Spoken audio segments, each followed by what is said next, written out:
Each year, Microsoft Research hosts hundreds of influential speakers from around the world, including leading scientists, renowned experts in technology, book authors, and leading academics, and makes videos of these lectures freely available.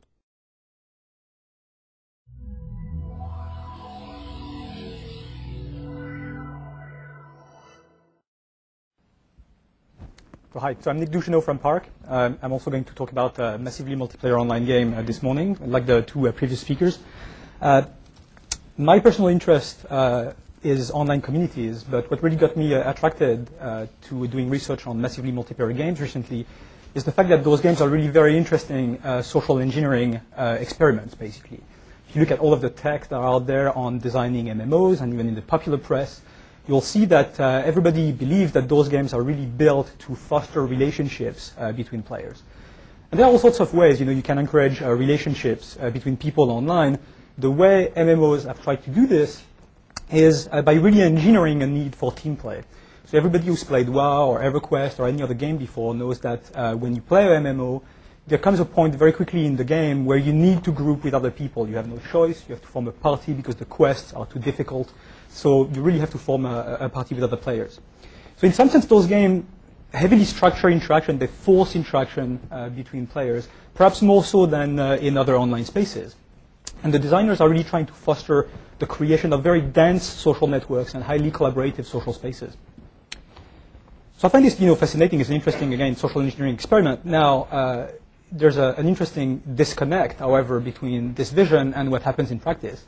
When I began collecting data about World of Warcraft about 8 months ago, we collected data with my team at Park about 250,000 characters in World of Warcraft, and we started measuring how much time they spend together. And surprisingly, what we found is that there is a very, very limited amount of joint activities in MMOs, perhaps much less than you would suppose. Players don't spend that much time in groups. In fact, we even found that many players just solo their way through the game. The larger the group is required, the less players are interested. And overall, the social networks in those games look very, very sparse, again, more so than you would guess.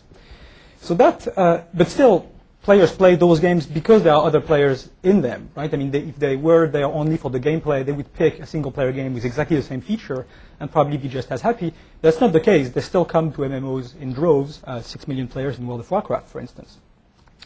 So the reason it seems to us is that MMOs appeal to a sort of different social need, for the players. Players don't really come there for the dense social experience that they were designed for. They simply come to virtual worlds to be surrounded by others, in a sense, to be in a third place, like Constance, was mentioning earlier. Now, there's a very important caveat that I want to mention before I go any further. Each time I mention, those findings, and I say, well, gee, people don't group, that much in World of Warcraft, people literally scream at me saying, oh, can you criticize those amazing social spaces, and say they're social failures? That's not true. People are having a good time. They're meeting, making tons of friends in there.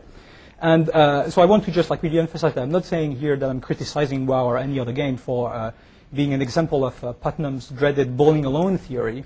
I'm just saying that the data that we have on World of Warcraft and perhaps other games shows that people online nowadays really enjoy different ways of being together, a more indirect form of sociability than what, again, those games are trying to encourage. So what you see in WoW, instead of those highly collaborative social spaces, is more a form of what Benedict Anderson calls imagined communities. You have people who don't really interact with each other that much, and yet they feel very strongly that they're part of a social world, a social unit that they're proud to be a part of. And in fact, you can see this all the time in MMOs like World of Warcraft, for instance. There's all sorts of collective happenings that happen on a regular basis. This is the infamous naked gnome protest that happened early in the game, in the life of the game. So again, people may not be playing together, but clearly, they function as a community here, as a social unit, and they really build strong bonds, between each other. So what I'd like to think about is basically how we can design, online social spaces for more organic, forms of sociability. I think MMOs really show that, if you really try to structure interactions very heavily, you might not be really addressing what people are looking for in those social spaces. So there has to be different ways of providing an interesting social experience online in games or elsewhere that don't require people to be in touch with each other constantly and be attached to the hip of, say, 40 other people in a raid group in World of Warcraft, for instance. So that brings me to the topic of my talk, designing for collective solitude. My question to you, because I'm not here to provide any answer, I'm just trying to see if we could have an interesting discussion about this later, is how could we support those indirect forms of sociability better? And have like a few very tentative and limited ideas here. One interesting thing to think about is how we could potentially design online social spaces more for a spectator experience rather than for a direct participative experience. And there's been some interesting work presented at CHI on this recently that I find absolutely fascinating. Another interesting example is to think about how you can support non-instrumental communication, in those spaces better.